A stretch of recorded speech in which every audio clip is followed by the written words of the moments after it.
Welcome to the global phenomenon, Surviving the Survivor, where we're all just trying to survive in a rough world. Carm, we are up. We are into the 50th something episode. You ever get the urge in life, and I'm not saying that I necessarily have, but you ever get the urge in life to maybe take a bowling pin and bash it into the side of someone's head? Or, I don't know, maybe take a serrated knife and grab someone's throat. You ever get an urge like that? No. Seriously, I would tell you don't? Seriously. You've never had an urge like that? I've had 7 of those urges today.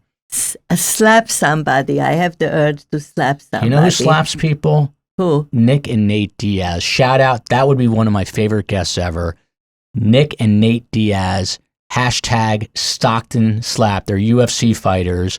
They are trained killers who, when they are in the octagon and they feel like they are being disrespected in the octagon or in life, they slap you in the face. That's what I like. And that's what I feel would like to do sometimes. I won't go into details of who and why I feel that way today, but I do. And this comes at a perfect time because on the other side of the break, we've got Dr. Katherine Ramsland. She is the author of Confession of a Serial Killer, The Untold Story of Dennis Rader, the BTK Killer, which stands for Bind, Torture, Kill. Confess, you had never heard of him prior to me booking this guest. No, I confess. Not only had I heard of him, but I kind of studied him pretty intensely. I don't know why. I don't remember why. I think at one point I did a story about him, but he began murdering in the early 70s into the 90s and got caught in the 2000s. We're going to talk to Dr. Ramsland next and get the inside story on BTK. Right back. Do you want to help my son? His company, Content Partners Media, specializes in brand video and content creation for innovative companies and others. Please go to www.contentpartnersmedia.com and hire him. I repeat, please go to www.contentpartnersmedia.com.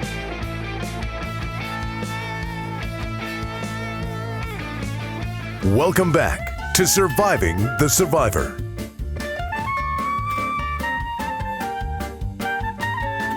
It's time now for the main schmooze. So, Carm, I don't need to tell you, I'm kind of a true crime fanatic. A few weeks back, we had Chris Hansen of To Catch a Predator fame from Dateline. And the guest we have on today, in Hebrew, there's an expression, lehavdil. You cannot compare our guest today to Chris Hansen because Dr. Katherine Ramsland lives in this world, breathes this world of true crime and serial killers, and we are fortunate enough to have her on the show today. How are you, Dr. Katherine Ramsland? How you doing? I'm doing well today, thank you. Thanks so much. So let's tell the audience a little bit about you. Dr. Ramsland is a professor of forensic psychology at DeSales University in Pennsylvania. She's written 69 books. I have written 69 words in a book I'm trying to write and haven't really gone beyond that. So that is really impressive. And over 1,000 articles. Her topics range from serial killers, crime scene investigations, vampires, which I love, forensic science, mass murder, sex offenders, and ghosts.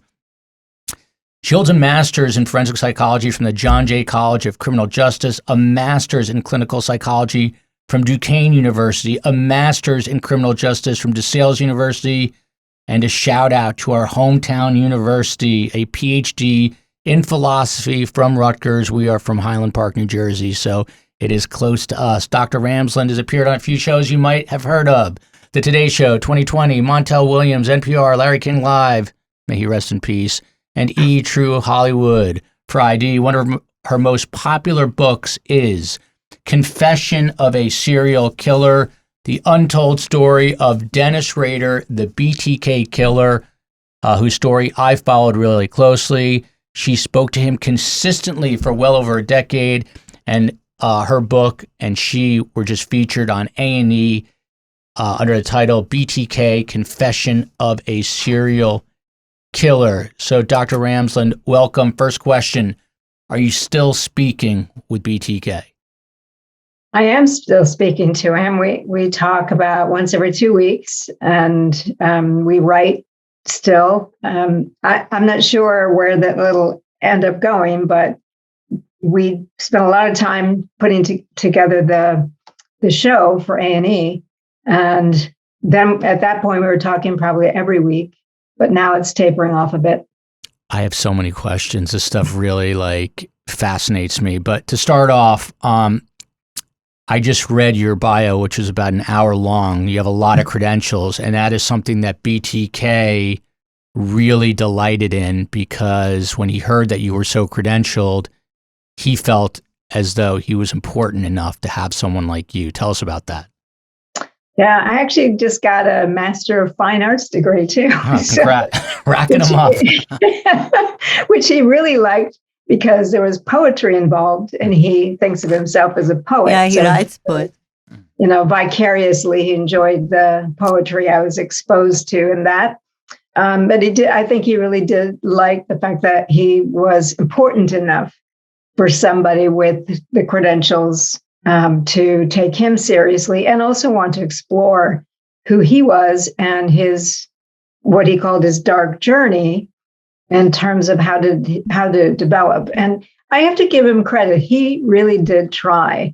Obviously, it's some limitations for education, but he read some difficult things in neuroscience and psychology, and he really did try to think his way through it. This is one of the reasons I actually think I'm being serious here. This is not facetious, that I like or get involved in this, because he talks about his dark journey. I feel like I've had a dark journey of sorts, but you can't really compare my dark journey to his dark journey. But he also talks about... Could you elaborate just 1 minute? I don't understand this comparison. I'll explain it off. I'd like to know too. He only murdered about 20 people. Yeah, he killed people. I've just... No, he killed 10. He killed 10. I haven't killed anyone yet. So this is fat. God, this stuff is so interesting to me. So when you first met him, the way I understand it is he basically gave you puzzles and codes, and he wanted you to crack these codes. And it wasn't so much that you solve the code, but that you would play his game. Can you elaborate? Wait, I have a question. Hold on 1 second. The social worker would you're only an MSW, Karmela. Dr. Ramsland's got 40. And only in one thing. And only in one thing. But I thought that he did the codes also so that the guards would not sell his information on eBay or wherever. Okay, so there's two things that were happening with the codes, and I did not meet him first.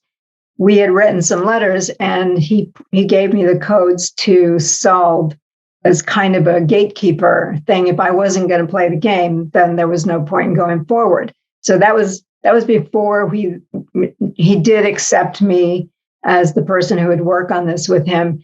And at that point, using the codes, which I devised for the book, was in part so no one could know what we were talking about.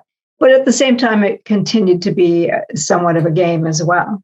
So when he gave you these codes initially, can you tell us a little bit more about that? I mean, he was testing you, I guess. In what form? It was weird because he had originally started all this with another person whom we referred to as True Grit in the book, because she wanted to keep herself out of it. But he gave her, he did this codes by alphabet, and he gave her half and me half.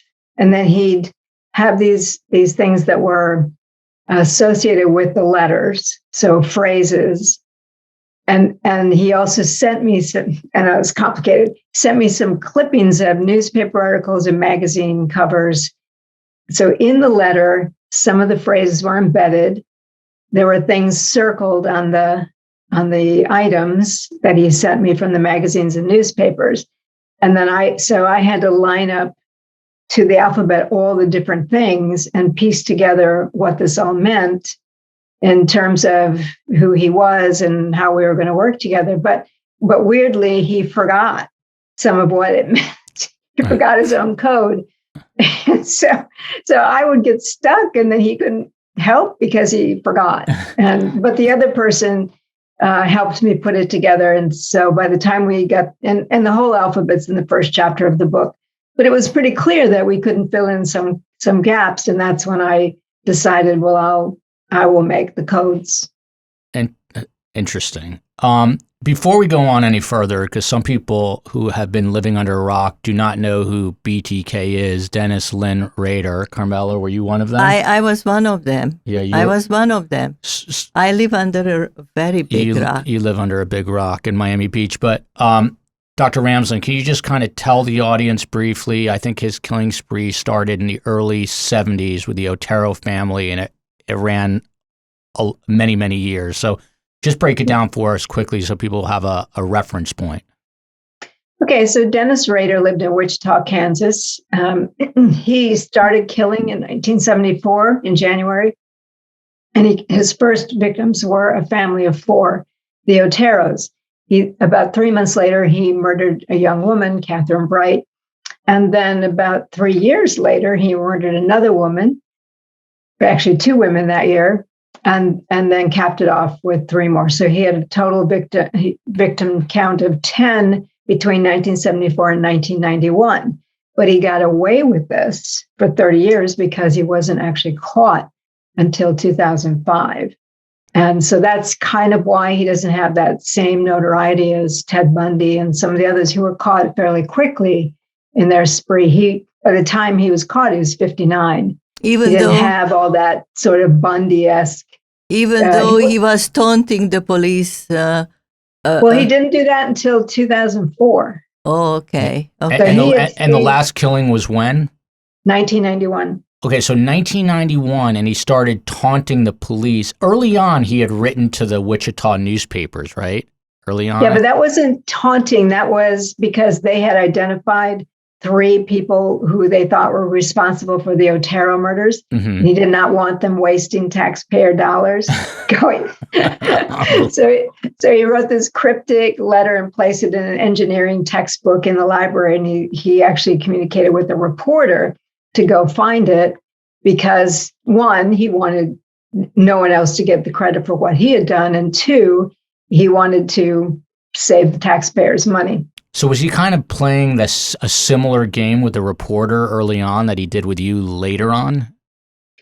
It wasn't early on. It was more, he just wanted to keep them focused on the fact, because he's trying to become a serial killer. Mm-hmm. This is something he had aspired to do since the 1950s when he was, looking at true crime magazines that his father had.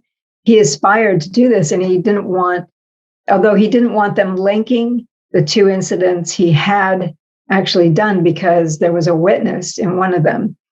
Katherine Bright's brother had also been a near victim. So that would have been a number 11 if he had died. Rader did shoot him, but anyway, so he didn't want those 2 linked, but he also wanted to keep police focused on the possibility that they had this predator in their midst. So he, at this point, began to name himself. He suggested a number of names, and BTK was one, which means bind, torture, and kill. So but he didn't want to leave anything to chance. He wanted to get a stupid name, so he named himself.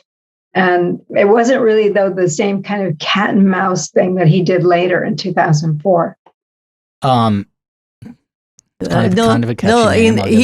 His daughter. He gave away his daughter at her wedding, at the daughter's wedding in 2003. So that's precisely where I was going. He was also kind of the picture-perfect family man. That's not what I was bringing up. So what were you bringing up? I was bringing up that maybe he felt that in his other life, he took care of something major, this daughter that he seemed to love. He gave her, she got married. So he accomplished some of the role of the father. And then he kind of focused more on taunting the continuing his game in the sense of. So he raised your theory is he raised a daughter. He gave her away. He gave her hand away at marriage, and then he was able to focus back on being a serial killer. Is that what you're saying? Yeah. Dr. Ramsland, your thoughts? No.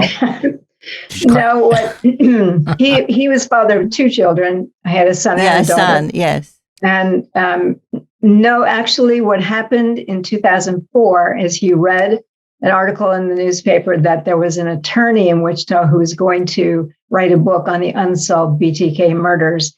And at that time, they only had linked 7 together, and Rader knew that there were 10. And he did not like that somebody else would try to take over his story. Mm-hmm. So it really wasn't about his family situation. And also he was a president of his church council, whatever that means. So he was a church leader, and he had just become president. I think he was vice president, just become president just before he was arrested. But it was really the impetus to keep control over his story. And so but weirdly, he then took a story off the internet, which was that was my stable of writers, was on the crime library for Court TV. And we had a story there on BTK, and he took that story. So he didn't actually keep control over his story, but he did not want this reporter writing it. And that's really what started the cat and mouse game. How common is it for serial killers to want to control the narrative? I think that's a big part of the psyche, right? I think it's very hard to talk generically about serial killers because we have documented over 5,000 of them in all different countries and time periods. So they're not a criminal type. Serial killer is someone who's killed at least 2 people on 2 different occasions. So it's really a description of a behavior. And there's so many different types, motivations, approaches to their crimes. Some are psychotic and don't really have any sense at all of what they've done. Some are on a mission. Some are controlling in that manner. Some don't really care at all what people say about them because they're doing what they want to do. So it's really hard to generalize about what does a serial killer do or not do, because I couldn't just span all possible cases. This might be a silly question, but if you had a guesstimate right now in the United States of America, how many serial killers live among us who are not caught? Any way to tell or no? I don't think there is, because I know that people like to do those estimates, but then, we find someone like Sam Little, who claimed 93 over the span of something like 40 years. We had no idea that was going on. So I think it's hard to do. I know people like estimates. I'd say maybe a dozen, but it's unclear. Wow. And in other words, he had an erotic thing associated with his murders, correct? Are you talking about BTK? BTK. He had this. He wanted to dominate women. He had a fetish for binding himself.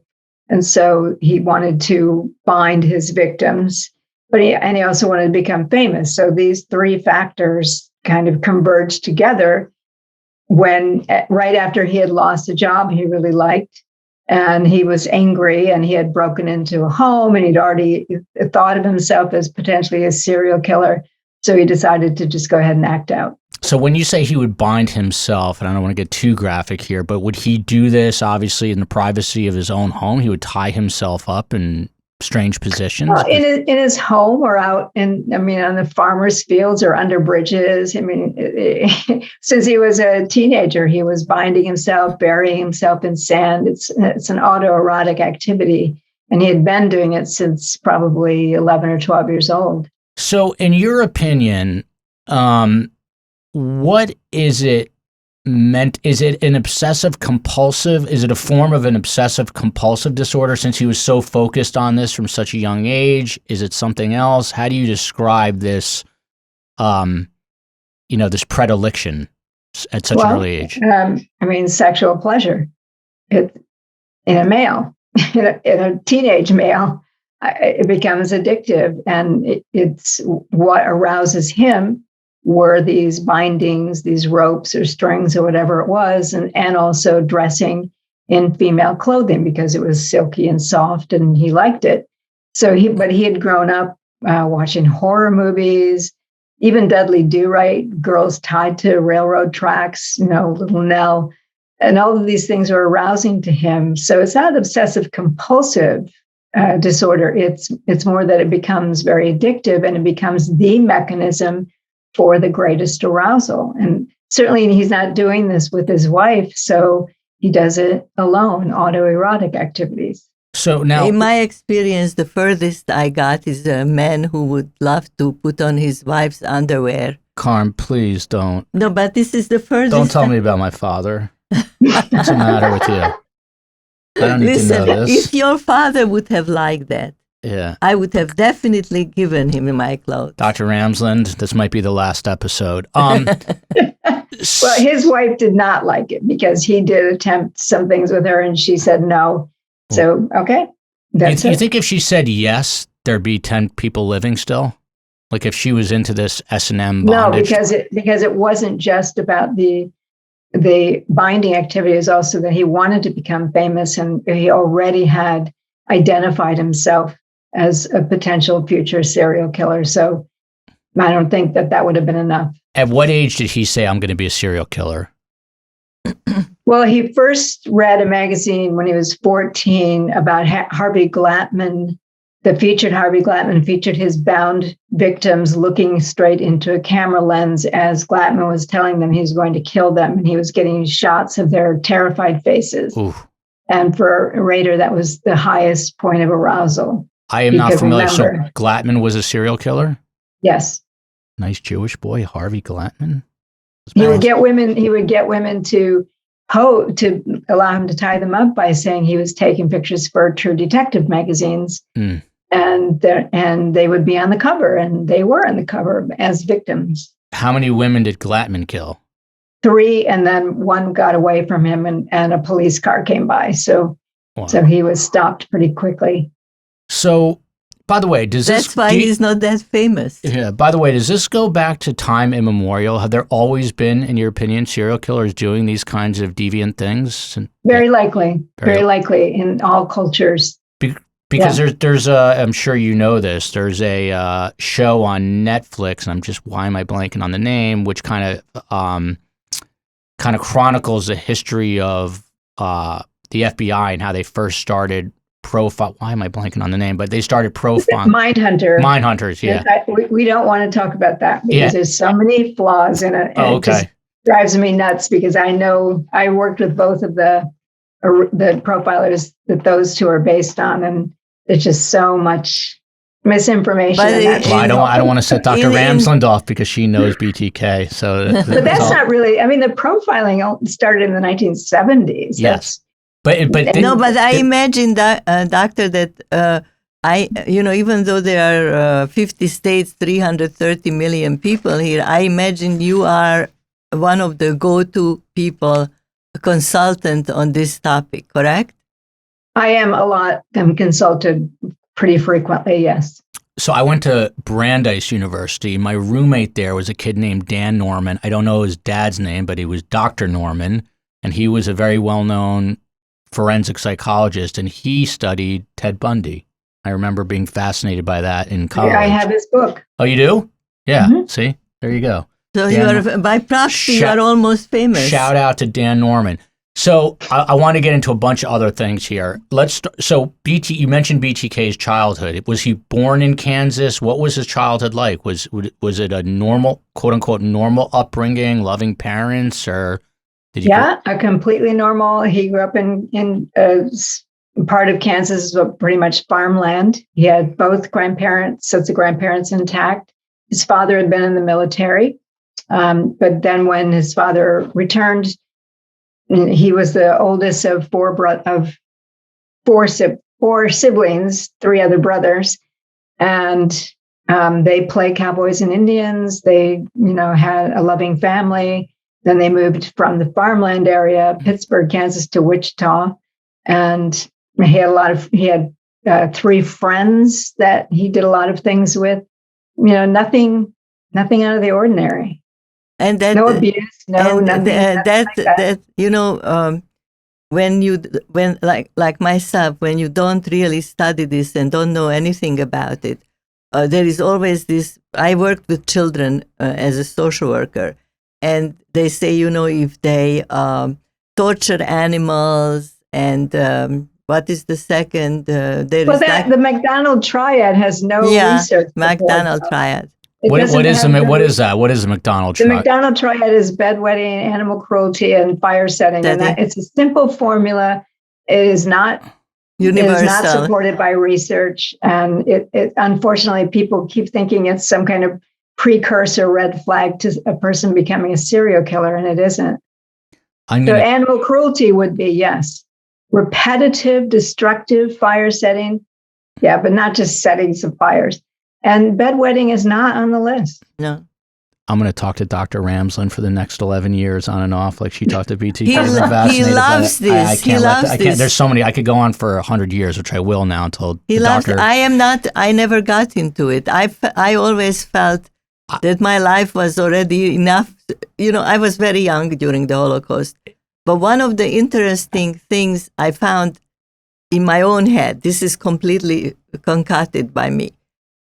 Just recently, we had the grandson of a Nazi and I bought his book that he wrote about his grandfather, the Nazi. And I knew this before also. Where I see something similar is that our guy and the Nazis would lead a perfect, happy, loving family life with their wives while they were torturing others. Right. I don't know if anybody among the scholars that you...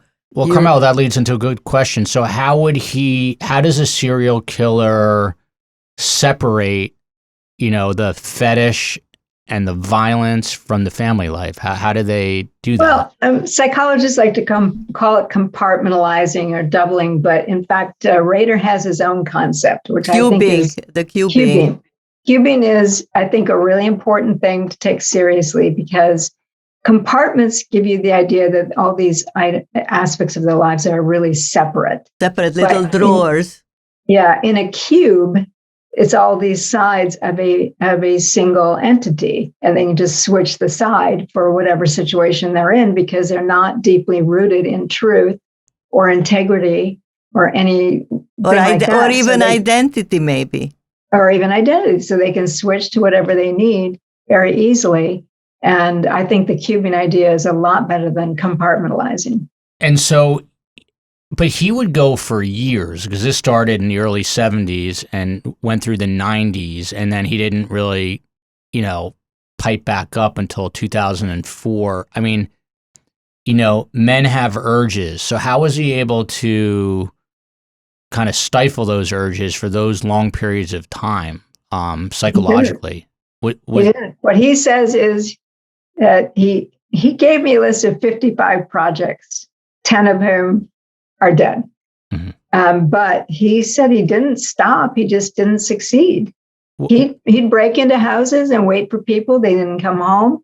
He'd stalk people, but couldn't bring it to fruition. So he was busy. He wasn't lying low. He just didn't succeed in getting more victims. So there was a lot of failed attempts, but that's like 40 something. If you do the math, like 55 and 10 dead. Wow. So he was busy all those years. Because he also had a home life. He had only so much time in which he could do these things. When he was at certain jobs, he was out of town. So he could, he was free to do whatever he wanted, but then he didn't know the areas as well as he did in Wichita. But when he's in Wichita, when he was a student, he could tell his wife he was at the library writing a paper or something. But after that, he didn't have those kinds of excuses. So it was really about what the things that curtailed his ability to act freely that was influential on the failures. He couldn't stay. He might be in someone's house for 2 hours. They didn't come home. He's got to go home. So did he describe kind of his for lack of a better term, his workflow, like the structure of his day? He would go to work, he'd be with his family, and then did he have like a kind of thing you see in the movies where he'd go into the basement, into his own little room at night and work on stuff? How did all that structure play out? He didn't. Yeah. Well, his house is pretty small. I got to say, when I saw it, I was really surprised. He had hidey holes, and he had all these cutouts from magazines of women that he named, and he had stories for them, and he'd draw bindings on them and gags and whatnot. So he had this whole collection that he called his mother lode of females. So he might take Monique with him on a business trip, for example. So there she would be in the car on the dashboard, and so that helped him to fantasize about a lot of this. But then he would do these what he called motel parties when he's staying in a motel while he's on a business trip. Then he'd go get stuff from hardware stores and whatnot to create all these devices for his autoerotic activities. But the fantasies with these other made up women were partly to relieve the pressure. But also he would stalk women a lot. He stalked a lot of women, and he'd window peep. He'd do things like that. Carm, I see you. So the last 2 weeks have been rough for Karmela. Last week we had a author of a book called Conspiracy U, who talks about how at elite universities, Northwestern and Rutgers among them, have Holocaust deniers and very anti-Semitic professors. Mm-hmm. My mother's a big supporter of Israel, so that was very hard on her. And then she said, I can't believe this week we're going to talk about this guy. And I can see her tension because I know my mother. What are your thoughts so far, Carm? What do you think of this BTK? First of all, I truly don't feel any tension. I am learning. I sometimes you read me, I am more debating with myself. Yes. If I should pose certain questions now, or towards the end of the I'm calculating. Actually, I'm cunning and calculating, so like the murderer. You're like a serial killer. Like a serial killer. I wanted to ask this question, but I wanted to ask it towards the end of the session. I've thought of this. One of the things that bothers me about this whole thing, besides the thing that my only son, we have a daughter also, and our only son loves this. I cannot to look into it and to study these people, and he's fascinated by them. I think that these people, like the BTK, they want the attention. 100%. And if I were running the world, I know what you're going to say. Which fortunately I don't. But if I were running the world, I would take these people, I would lock them up, especially in light of what you just said before, that what we learn from them is that like human beings, like fingerprints, they're all different, right? Right. So whatever you learn about this one will not carry over to the next one. Or very little. No, I wouldn't say that, because they have points of commonality. Okay. But notwithstanding, as a person who never got into this, okay, what we are doing with these people, first of all, some of them, I think the Bundy person was executed, right? Right? Right. Yes. Now, I assume in Kansas there are no executions. No, he killed before they had the death penalty. Now they have it. There are people on death row in Kansas. There are people on death row. Yeah. Well, I feel that we are tremendously rewarding him. I think he is literally, first of all, he's aging. His libido must be already a little slowed up, okay? And we are rewarding him tremendously. I think it is like the highest reward we can give him by focus. Well, he doesn't know about this podcast, and he won't be able to watch it. No, not us. We are very small fry. Okay. We are basically nothing. Just hold on a sec. But A&E. Hang on one sec. We're gonna pick this back up. He's gonna come and but it's okay. We have audio, and this is primarily audio based, so we're good here. We are on Spotify. We are on YouTube, and so. Yeah, and it's all edited. So that's my very strong feeling. Can I chime in on that though? What Dr. Ramsland does is important because she's studying why this happens and who these people are, and it's a science.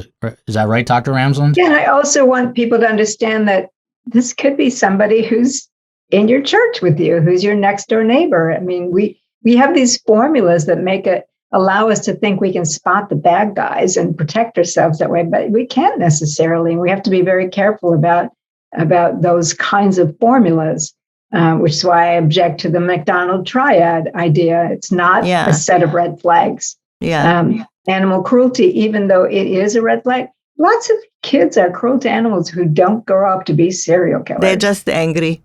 Yeah, just angry, or they're experimenting, or, there's so many different things that could be going on with something like that. So we tend to have these formulas, and I think that Rader is an outlier to many of the formulas, and that makes him an important case to look at. He was a college graduate, right? Right, in criminal justice, yeah. In criminal justice. And did anybody ever test? Not that I believe in the sanctity of the IQ test, but did anybody test his IQ? He was like a C and D student in high school and grade school. He wasn't a great student. He barely got by. So I'm sure his IQ has been tested because all school kids get that, but it's not above average. Now, you said that you approached a couple of psychologists who are friends of yours, and you basically said that you're going to do this book with Dennis Rader, BTK, and one of them said to you, no, he's just, I don't know if you said an ass or the full word. That's what he said. Yeah, he's just an ass. And he said there's no benefit to studying. I mean, that sounds like something you could say about, you could say that about Ted Bundy or any notorious serial killer, but what was it about BTK that thought made him an ass? And what was your response? Well, he himself had never really studied the case. He just knew some things from news reports and whatnot. So he did not know anything except he thought it was, and yet he teaches a serial killer's course. So we have to put that in a frame. So he's an authority on the matter. He does teach a profiling course, and I was very surprised, frankly, that he was so dismissive. And he has written several books on serial offenders. So I don't know why he was dismissive. And in fact, he's become a very good supporter of what I'm doing in the end. And I had a lot of resistance. The DA for the case in Kansas did not want this book written. I thought she was your friend. She was my friend. And so I was in a difficult position telling her this opportunity had come my way and I wanted to do it. Why did she not want it written? But the other thing is that financially this benefits the victims' families. So that's part of the whole package. So why did the DA not want you to read? Because this is well after the trial, right? Yeah, that's like 2022 today. Yeah, this is the prosecutor who wants him to get no attention. I see. That's not going to happen. I see. So she thought, okay, if it has to come out, and she was very helpful to me. She showed me everything she had. And she did like the result, and she agreed that yes, this was an important book. But so many books about him are just the superficial true crime, not really analytical, not really delving into how did he become this way and what can we learn from this. So I think mine was different, but also it was under the control of the victims' families. They interviewed me. Their attorney vetted me. I had to write a proposal that they accepted because others had approached them who wanted more of a tabloid kind of book, and they said no. So I think because of the credentials I have and my genuine interest in tracking his dark journey, I think that's what won me the opportunity. So take me back to the conversations you have. You talked to him for over 11 years, right? You've been speaking to him? To this point, we started in 2010. In 2010, so now it's almost 12 years. Your very first conversation, I know, was very personal because of a situation in your own life with your father. Your father just passed. So tell me about that very first conversation, and then I want to hear about the very first time you met him in person. We first started with correspondence. We played chess through the mail, and then got on the phone because I lived in Pennsylvania and he's in Kansas, and the prison rules about visitation were really, really weird. Like I might fly to Kansas and maybe I'll get in and maybe I won't. So I had to really manage this in a strategic manner.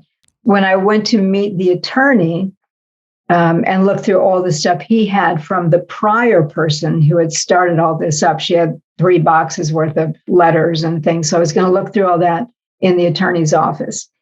And then we were going to call Rader from there together. So this is my first real call. It wasn't my first call with him. It was my first real sense of we're moving into this. And then at the end of that week, I was going to visit him. Mm-hmm. So as I was about to make that call, I got the call that my father had died. Mm. So, half an hour before I'm calling, talking to BTK in the presence of the victim's family's attorney, I had to deal with that as well. And you told him that this had just happened? Yeah. And what was his response? Oh, he was very compassionate and talked about his own father and, him dying. And he said, sorry to hear about this. These guys are not 24/7 monsters. I know that we like to think that because that's how they're presented on TV, but he has a side to him that does connect to people. And he had a wife and kids and friends and work associates who liked him. So this is what's so fascinating to me, and I'm afraid to say the next thing, but I've been working in broadcast news for 25 years. And occasionally I'll see someone, no names mentioned, who is in a position that I feel maybe I should have gotten that position. And then my mind starts to go to very dark places, like what I would like to do to this person because they got ahead of me. But I would never act on that, right? Thank God. I would never act on that. Maybe in my very last years on Earth, I could. But that's what these guys actually move forward. And that's what I can't wrap my head around the thought, because I think a lot of people in real life, day to day, are like, oh, I want to kill that person, and they just kind of go there in a superficial way. But then when you are talking to the people that actually cross that line, that's just a crazy world you've just entered. Well, you have to see the role of narcissism in this. Narcissism is like an infantile state, demanding, they're the center of the universe, their needs come first. And morality is just a tool. They're not invested in any kind of particular moral behavior except for how it works for them. But primarily, they want what they want, and they want it when they want it. And they're narcissists, so they think their needs are more important than anybody else's. The very first time you go to meet him, and in all my 25 years, one thing I have never done in broadcast news is a prison interview. And strangely enough, it's something I would like to do one day. Describe that first moment that you meet him. What is his greeting to you? What do you feel like when you see him for the first time? Well, it was interesting. First of all, it's not like you have just plexiglass between you. He's in a different room from me. There's a monitor, and that is the way you see each other, is through the monitor. Mm-hmm. You're not like sitting in the same room. You're not even the way they show it on prison movies. He's in a different room. But interestingly, when the guards I was in first, and he didn't know I was coming. And when the guards brought him in to his little cubicle, he was all in chains and whatnot. And he sort of growls at them, "What do you think? I'm Hannibal Lecter?" And then he saw on the monitor that it was me. Mm-hmm. And immediately everything "Oh, how nice that you came. How was your trip?"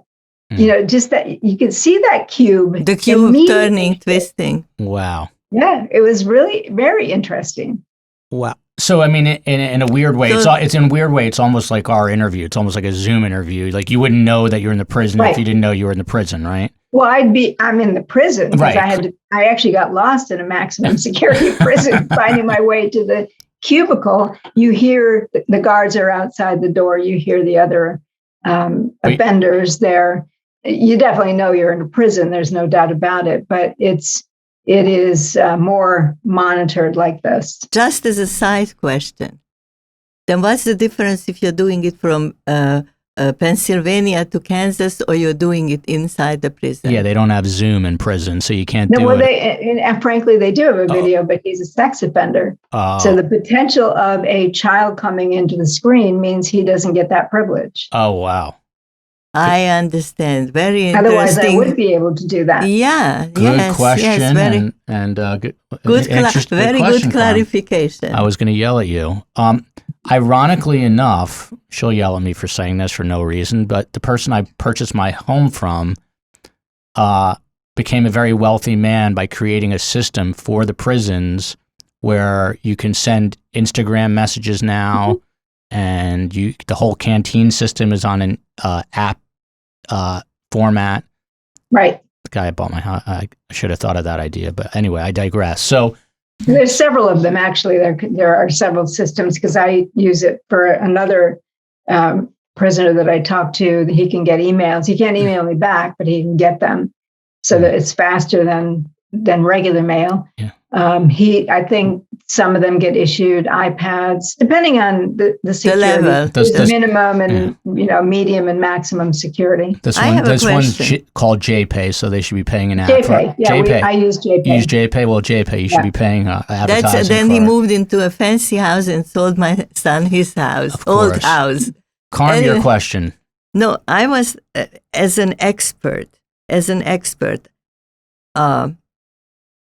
By the way, as an aside, we've had technical issues today, and right now I'm thinking of murdering Grant, who's our studio guy, and I almost wish I could act on it. But anyway, I digress again. Go on, Karmela. He has a lot of murdering things. Yes. I think they're all going towards his mommy. I have a lot of pent-up aggression, but go on, Carm. Go on. And this misdirected from his mommy to the... I also have a husband who is a psychiatrist, who is at home. Oh, yeah, by the way, that was a big omission on my part. My dad is a retired psychiatrist, who has an interesting take on all this stuff. And at one point, I remember as a child, he was doing psychiatric work at the psychiatric hospitals, and on more than one occasion, he was beat up by prisoners. Correct, Carm? Yeah, correct. No, not more than one. Okay. Once he made the mistake that he was between, he let the person be between the door and himself. He's a very good-natured person, just like his son. And since my dad is such an imposing figure, I'm surprised he was beaten up. He's about 150 pounds. No, he wasn't beaten up. He was just punched mildly in his continue. nose. We digress. The doctor's time is precious. Go on. No, I had this question, and we do this to each other. We cut off, and then we forget the question, but I think I remembered. You are an expert on the psychology of these killers, but how do you explain... for example, A and E did a 4-part series just recently, which I missed. I didn't know about it at that time. Online. I'll watch it online. I will watch it online. There is tremendous interest in crime and true crime and no crime. And how do you explain this human curiosity? People love mysteries, and mysteries, whether it's missing person or how an investigation happened and was successful, or whether it's how can somebody do that. People love mysteries.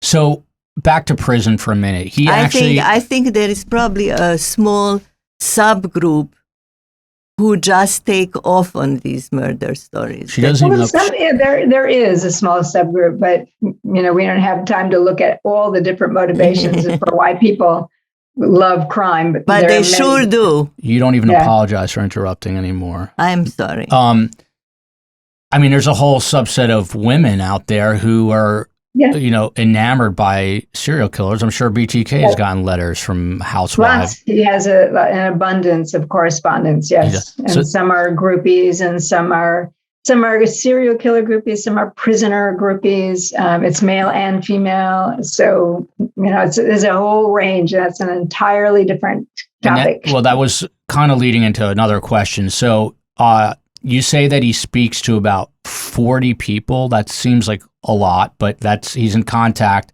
By the way, he's in isolation. He's not around other prisoners. Right. He's not around. He's not in general population. He is in his own cell, and he doesn't really even get out to exercise anymore because he has problems now, health problems. Because of being in isolation? What kind of toll is that taking on him mentally?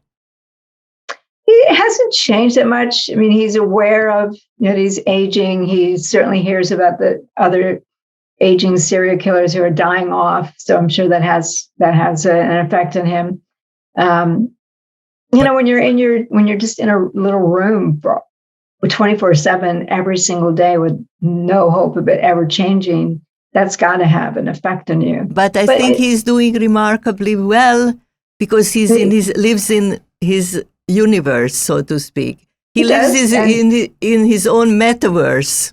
Of course. Yeah. And he has a lot of correspondence and he makes a lot of calls and he watches TV and he reads. And so, yeah. He watched The Americans with you guys, kind of watched it together.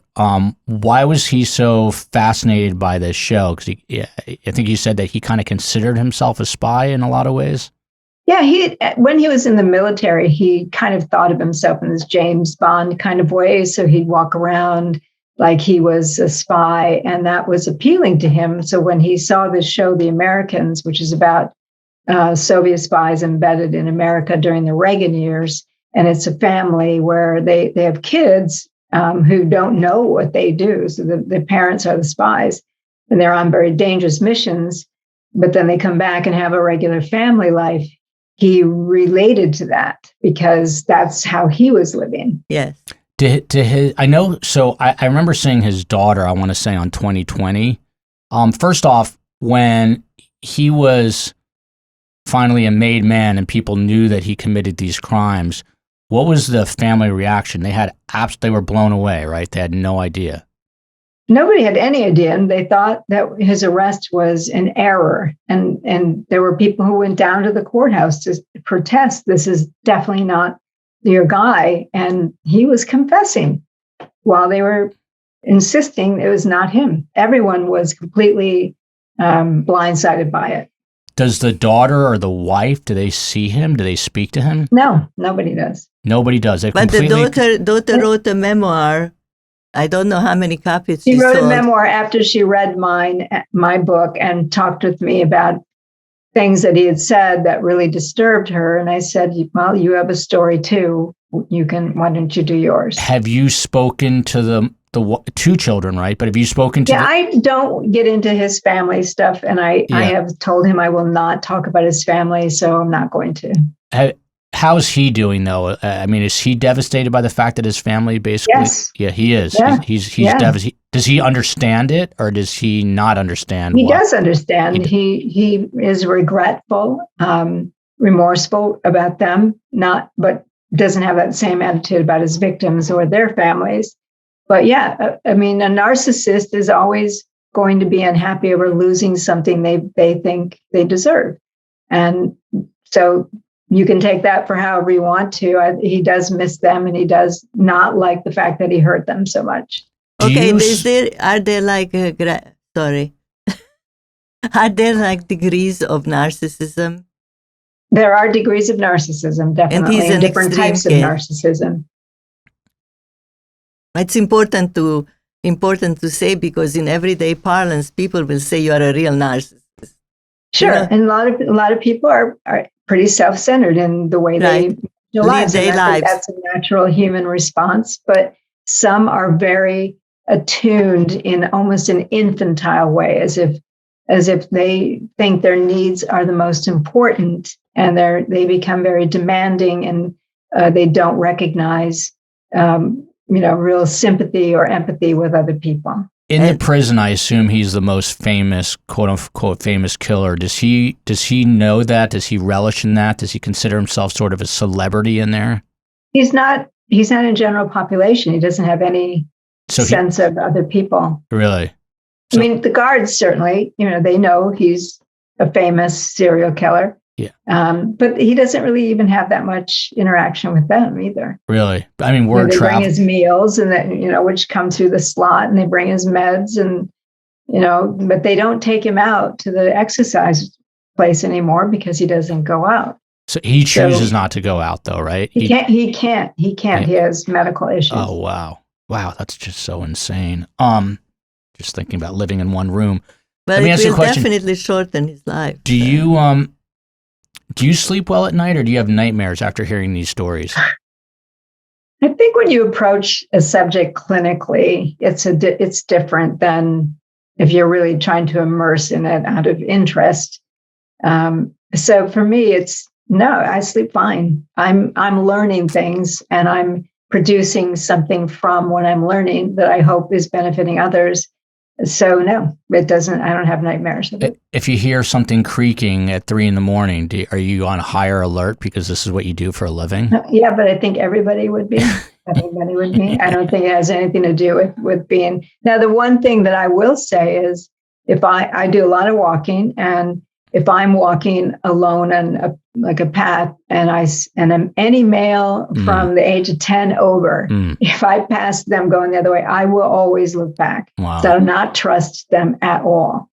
No male stranger will. So yeah, that's probably from my work and being cautious. I hope because I know what some of them can do. I hope my daughters are listening. I'm going to make them listen.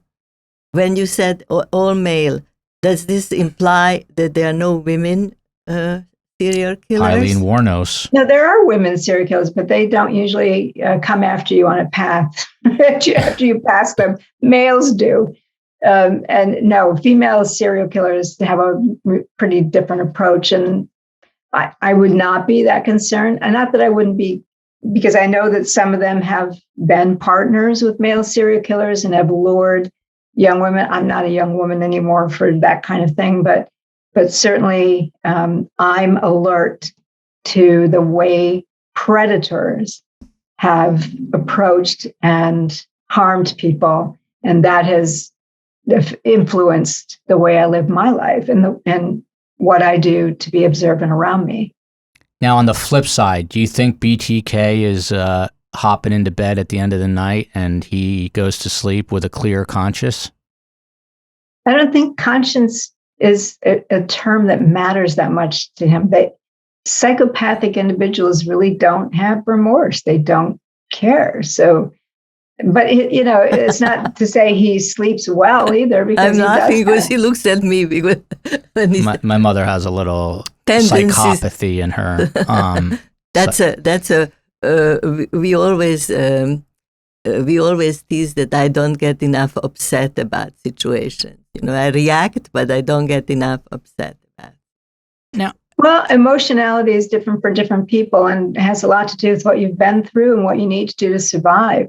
So I don't think that's necessarily abnormal considering what you've been through. How do you, as a very young child, till the age of 6? How do you stay emotionally detached? I mean, how do you because you get so close with this person, you talk to them so often. I think you said you have like 25,000 letters or something, some crazy number of letters from him. Not that many, but some of his letters are 25 pages long. 25 page letters. So I have a lot of stuff, but a lot of it went back to the victims' families when this was over. Because they own whatever he produced. Oh, really?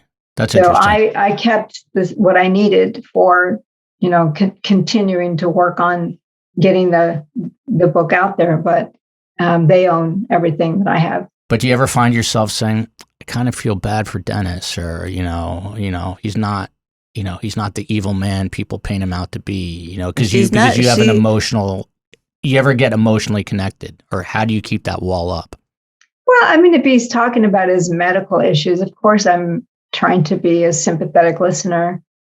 I don't know. I think of it as clinical. Well, exactly. I was a social worker. You, and if you start to have quote transference, the old-fashioned term, then you talk to your supervisor or somebody to help you sort it out.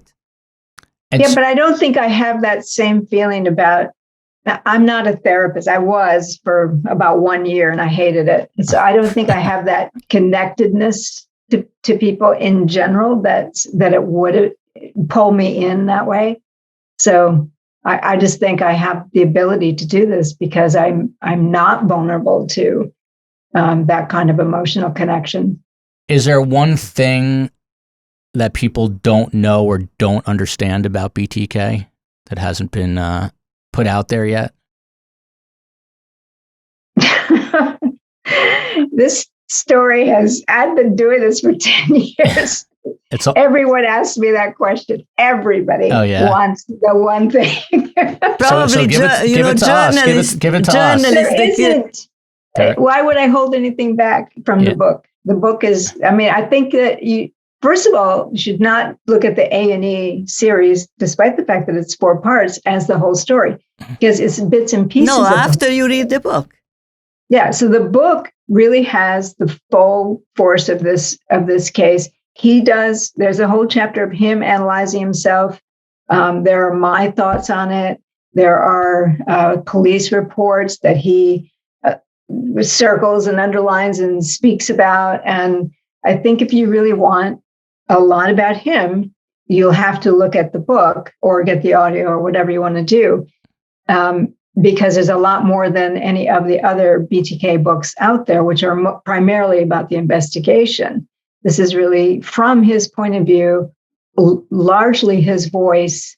And you might see things in there that you've never understood before. But, there's, I'm sure there's things he's held back, but if he's held them back, I don't know them. So I can't tell them to you.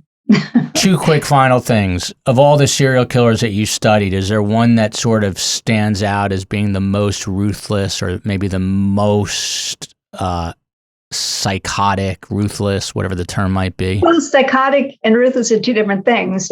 Psychotic are people like Ed Gein or Haddon Clark, who really didn't have a sense of what they were doing or that it was wrong. So that's a different kind of person than a really ruthless person like Lawrence Bittaker, who would really torture women in his band, the Mini Mac, and once he put a ice pick through a woman's ear while she was alive and stomped on it.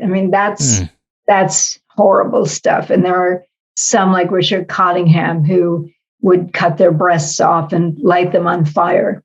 Enough. So you know what I mean? You're asking me. I just found out about extremes. No, but there are extremes way beyond what Dennis Rader did. Cottingham is the one from Jersey that was Times Square. Right. Times Wow, Square. my son, the expert. I know my serial killers. Last question. You also write about the supernatural.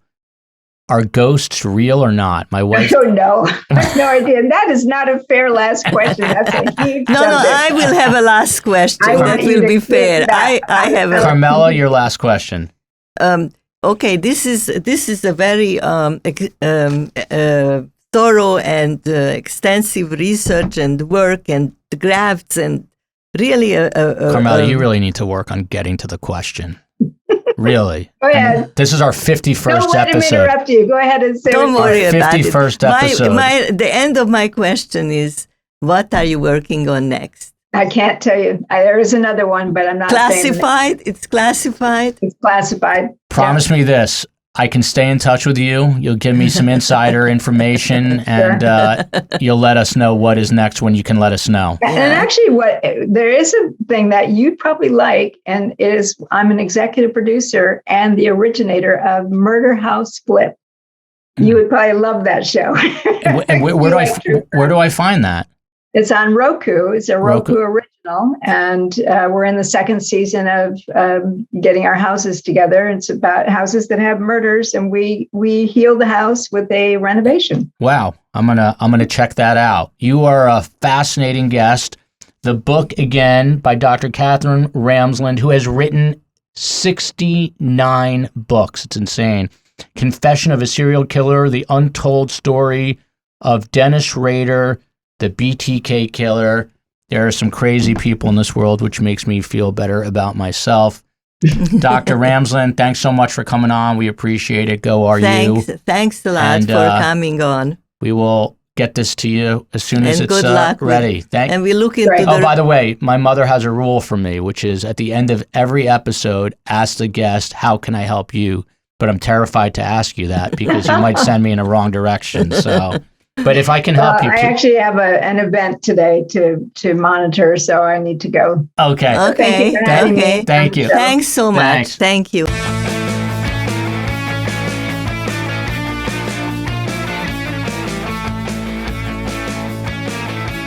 Welcome back. It's time for the News Schmooze. We survived some more technical issues, which have to get resolved or things have to change. What did you think of Dr. Ramsland and BTK? I learned something from her. I learned a lot from her. She's very knowledgeable about her field, and she certainly is very creative in the sense that she even is the executive producer of some TV series on the subject, and she's a world authority on this. And I'm not saying this because she appeared on our program, but she is a world authority. I got to be honest. If there's one thing I could do, I thought it was going to be a veterinarian. If there's one thing I could do, if it wasn't for being a quote-unquote journalist, I question that many times, whether I am a journalist, it would be to do what she does. I don't know why I find this so interesting. I don't know what it is. I think it's like I sort of, in a weird way, envy the dark side.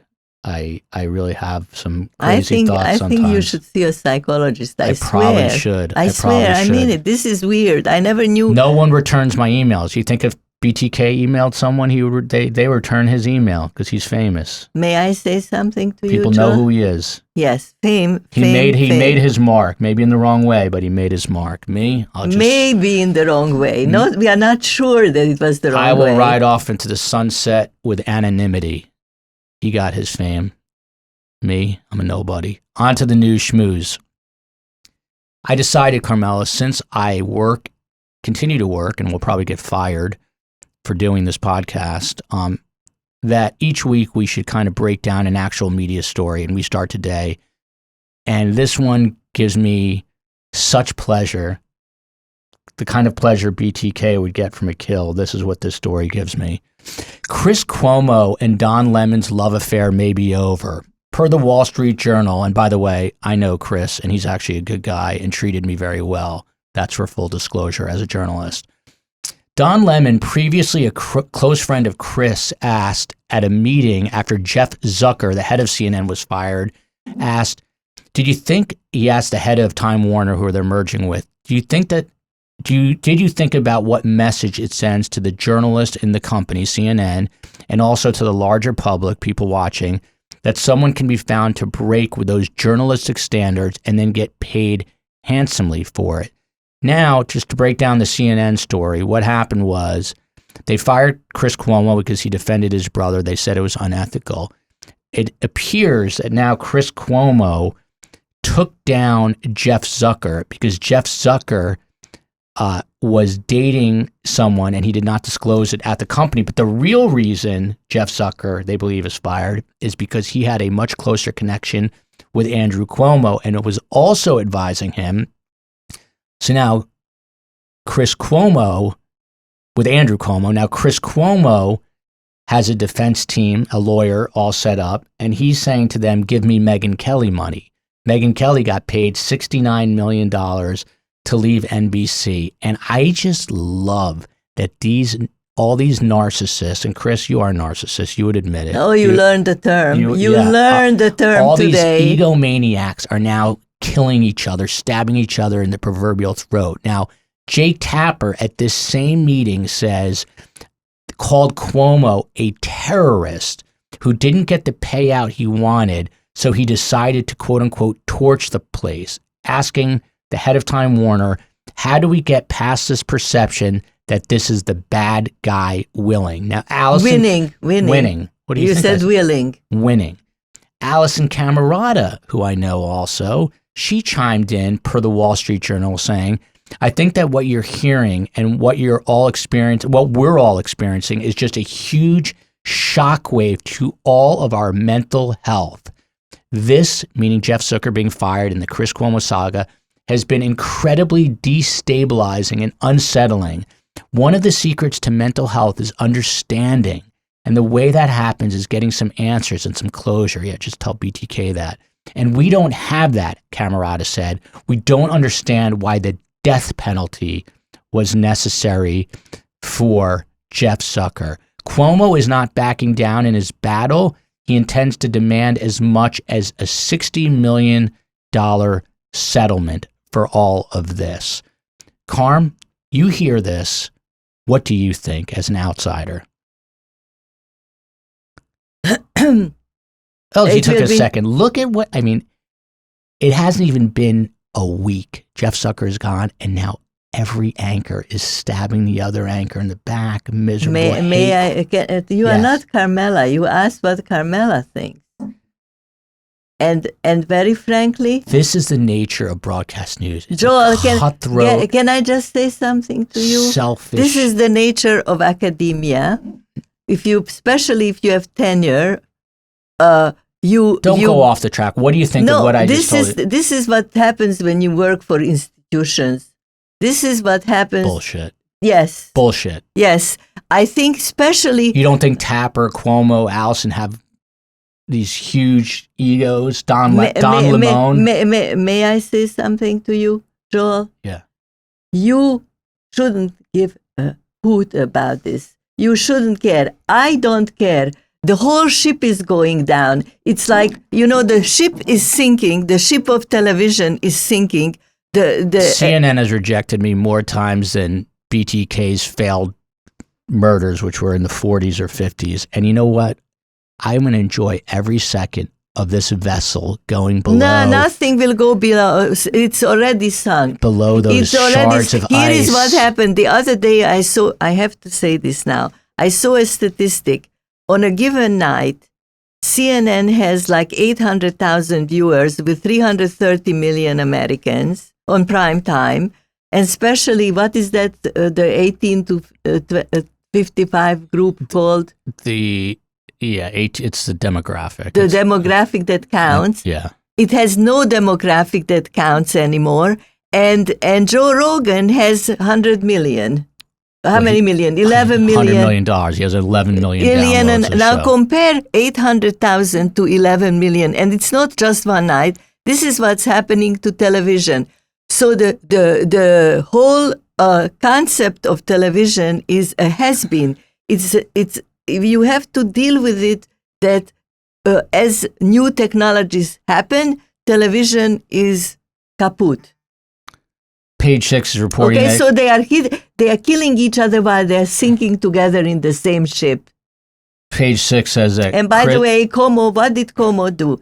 Any good person would defend his brother, and that's what he did. I hope Chris gets the $69 million and comes on my show and also gives me a few of the million. But a second source is telling Page 6 that Chris is quote unquote telling people in the Hamptons he was wrongly fired, humiliated, his career's been ruined, and he now wants, as I said, Megyn Kelly money. And you know what? I hope Chris gets it. By the way, internal journalists, media journalists, and some who work internally at CNN have been talking to all the anchors and reporters there, and they say that Jake Tapper is the most insufferable of them all, who is now calling Chris Cuomo a terrorist. It's funny how everyone turns their back on each other. Let them suffer. On to the next story. That took a lot out of me. A New York City couple was arrested Tuesday morning by federal agents on charges of laundering some $4.5 billion stolen in a massive 2016 cryptocurrency exchange breach. I don't know how they did it, but the guy's name is Ilya Dutch Lichtenstein. He's a Russian Jew who lives in America. And his wife, Heather Rhiannon Morgan, who's not a Jew, but she is a rapper. She's a rap artist and goes by some crazy name, which I can't find right now. But somehow these people were scamming a Bitcoin cryptocurrency exchange for over $3 billion. They thought they couldn't get away with it because of the blockchain, because it is so anonymous. By the way, that she goes by the rap name Razzle Khan. Not anonymous. It's so easy to follow the money. Well, that's the thing. It's not supposed to be with blockchain technology, but they were able to follow the money. And the deputy attorney general, who's going to be prosecuting the case, said, today's arrest and the department's largest financial seizure ever seizure ever, it's a hard thing to say. Seizure ever show that cryptocurrency is not a safe haven for criminals. Thanks to the meticulous work of law enforcement, the department once again showed how it can and will follow the money no matter what form it takes. The point there is a moral in this story. If you steal 3 billion, as in boy, then they will make the effort and look into it. If you steal, let's say, 3 million only, there are so many people who are stealing 3 million. They don't have the time to look into all the blockchain root of every one of the 3 million. In other words, steal in small amounts if you don't want to be caught. You know, I find myself having homicidal thoughts right now. I work harder than Jeff Bezos, Joel, Elon Musk, and Mark Zuckerberg you know together on this podcast. It's all I do. I work on this podcast 24 hours, 7 days a week. I come here, the camera stops working. It is true. It's very true. Not true that I work just as much as those guys. I am working constantly. I go to my day job at news, and then I work on this all night. And then I come here and the camera doesn't work. May I say something to you? It's not the camera not working. The technicians in this place suck. On to the last story. Don't blame it on an inanimate camera. A new study published in JAMA, the Journal of American Medical Association. Yeah, something along those lines. I'm in good luck here. I'm ending on a happy story. Find that getting more sleep each night may help facilitate weight loss. A growing amount of evidence shows that sufficient sleep is a crucial ingredient to overall health and well-being. So, Karmela, so I have by a comment sleeping for an this. extra hour a night, I am reducing my caloric intake by 270 calories a day. Kilocalories. I don't know what a kilocalorie is. Duh. Excellent. Any final thoughts on CNN before we come back for 3 questions with Grandma? Joel, I gave a brilliant analysis. I told you they are fighting each other on a sinking ship. I would have brought higher ratings than Cuomo, Cooper, Tapper, but since my last name is Waldman and I'm a middle-aged white guy and I started late in the business, I never got the shot. And you know what? Joel, you were a national correspondent and you quit. So don't play Cinderella. We'll be right back with 3 questions for Grandma.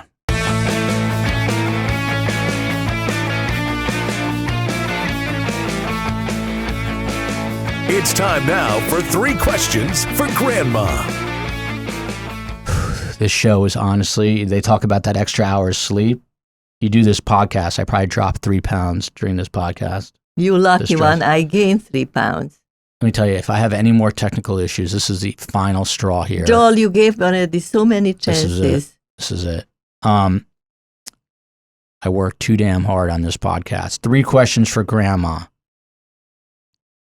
First question comes from Z-Bugs. By the way, ZZ got her first love letter from a boy in her class. All right, don't embarrass. The mother insisted. No, you can't tell this story. You cannot tell it. I can tell. No, you can't, because this boy. No, don't. She's gonna marry this boy. He will never give up on her. And don't say. She's 6.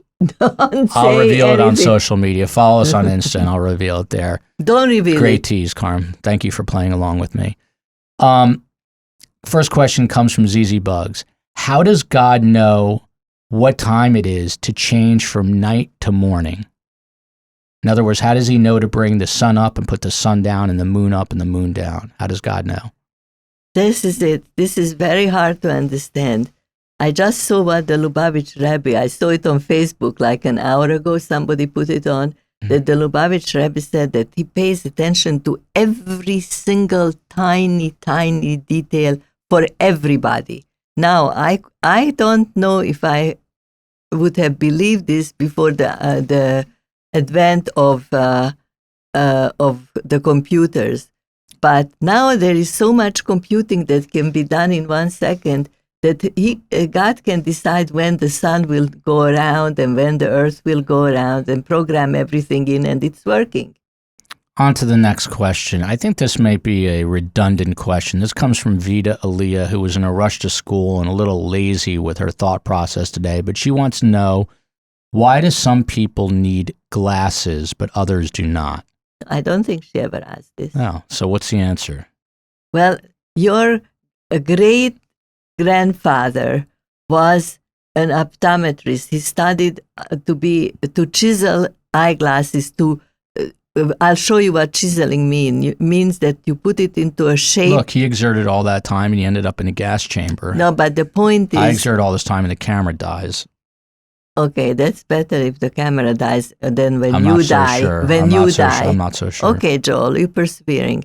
The point is that we have a lens inside of our eyes. Mm-hmm. And sometimes that lens doesn't pick up everything and you need an adjustment, and the eyeglasses add to the lens. I'll make a drawing for you, Vida.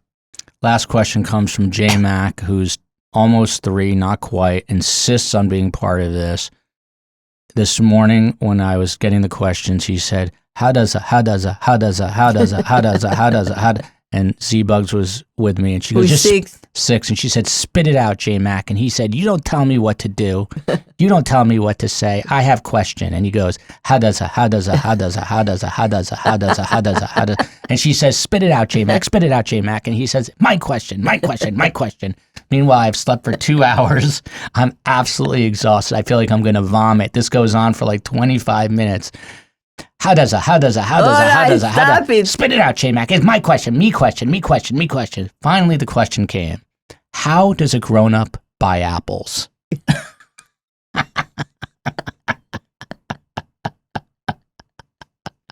That was his question. How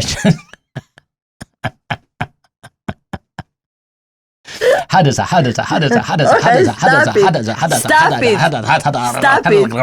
Oh, hi, Rose. What's the answer? With money. And that's the podcast. If this camera dies again, don't do any more if. I'll be a convicted felon. Okay, goodbye. I'll be a convicted felon. BTK, you're a goodbye, scumbag. America. Shouldn't have killed people, BTK, but I understand you got issues. No, you say BTK. It wasn't nice. It wasn't nice. It wasn't nice. Maybe I'll text you the link to this show. Don't be ridiculous. Love you, America.